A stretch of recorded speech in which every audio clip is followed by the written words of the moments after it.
मेरे बच्चे, तुम्हें यह संदेश मिला है तो तुम अत्यंत भाग्यशाली हो, जिसे मैंने खुद चुना है। मेरे बच्चे, इस संसार में जो भी आया है, जिसने भी जैसा कर्म किया है, उसे अपनी करनी का फल भोगना ही पड़ा है। इसमें इतनी कोई संदेह नहीं। मेरे बच्चे, कभी कभी बच्चों के करनी का फल अपनों को भी भुगतना होता है। मेरे बच्चे, अब वो समय आ गया है। तुम्हारे कर्म फल बहुत तेजी से तुम्हारे अपनों को भोगने पर मजबूर कर देंगे। मेरे बच्चे, वो आ गया है। इससे बचकर कोई आज तक निकल नहीं पाया है। चाहे देव हो, दानव हो या मनुष्य, सभी के जीवन मृत्यु और भोग पहले से ही तय हुआ रहता है। समय आने पर उनके कर्म फल के अनुसार और समय आने पर सभी को इसका भुगतान करना होता है। मेरे बच्चे, आज जो कुछ भी तुम या तुम्हारा परिवार भोग रहा है, वह तुम्हारे पूर्व जन्म के कर्म हैं, और जो आज इस जन्म में तुम अपने कर्म करोगे, उसका भी भुगतान तुम्हें और तुम्हारे परिवार को भोगना होगा। अच्छे कर्म का फल सदैव अच्छा ही होता है, और बुरे कर्म का फल सदैव बुरा ही होता है। इस बात को सदैव स्मरण रखना। मेरे बच्चे, जाने अनजाने मनुष्य बहुत से कुकर्म कर देता है,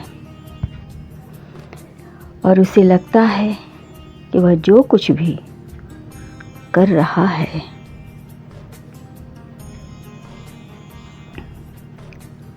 वह उचित है, अपनी नज़रों में सही किया है।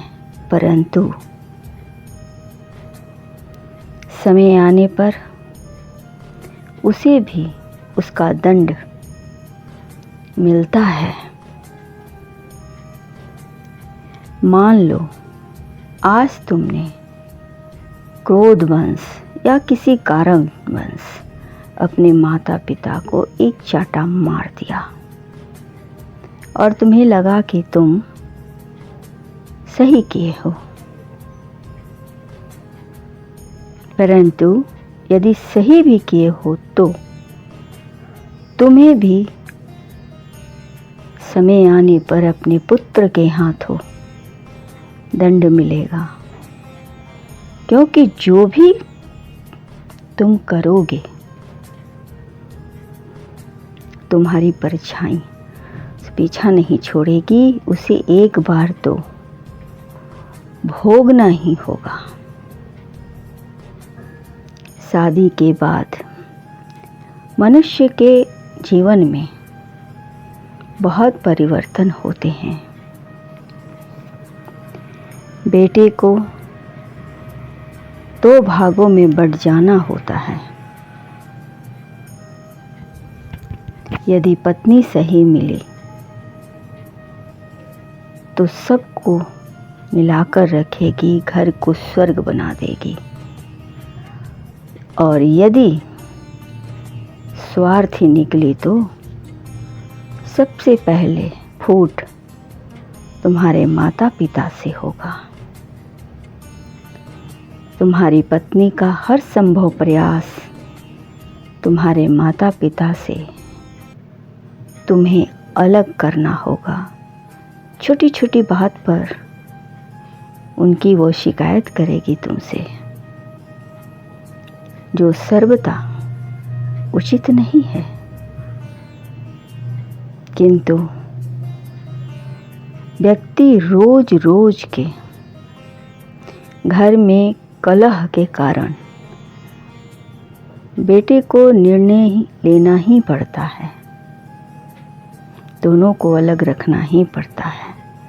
घर में शांति बनाए रखने के लिए कभी कभी मजबूरवश उसे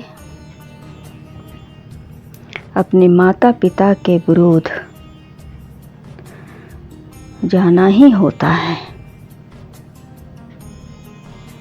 परंतु जिस बेटे के संस्कार अच्छे हैं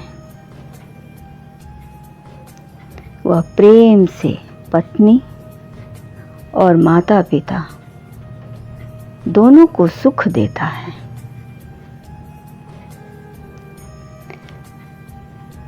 वास्तव में अपने माता पिता का लाडला और उन्हें पूजनीय समझता है और अपनी पत्नी के नज़रों में सदैव अपने माता पिता का इज्जत बनाए रखता है। यदि वो ऐसा करता है तो उसके द्वारा उत्पन्न संतान भी अपने माता पिता के साथ वैसा ही व्यवहार करता है। यह भी अपने माता पिता को इज्जत देगा और पत्नी को घर परिवार चलाने के लिए पत्नी को प्रेम सिखाएंगे। घर में सुख शांति और प्रेम का वातावरण बना रहेगा।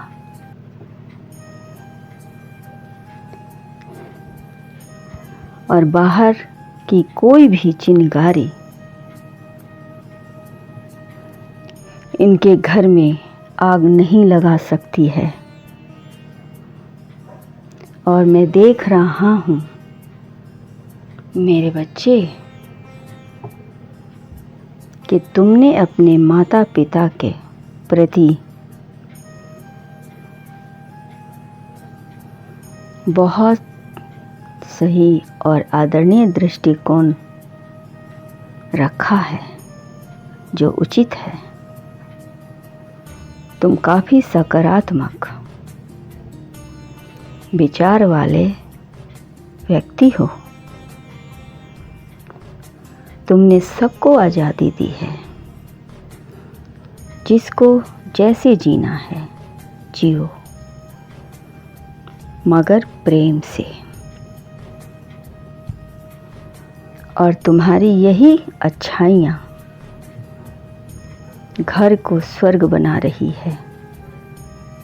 ईश्वर तुम जैसा बेटा सभी को दे, हर घर में दे।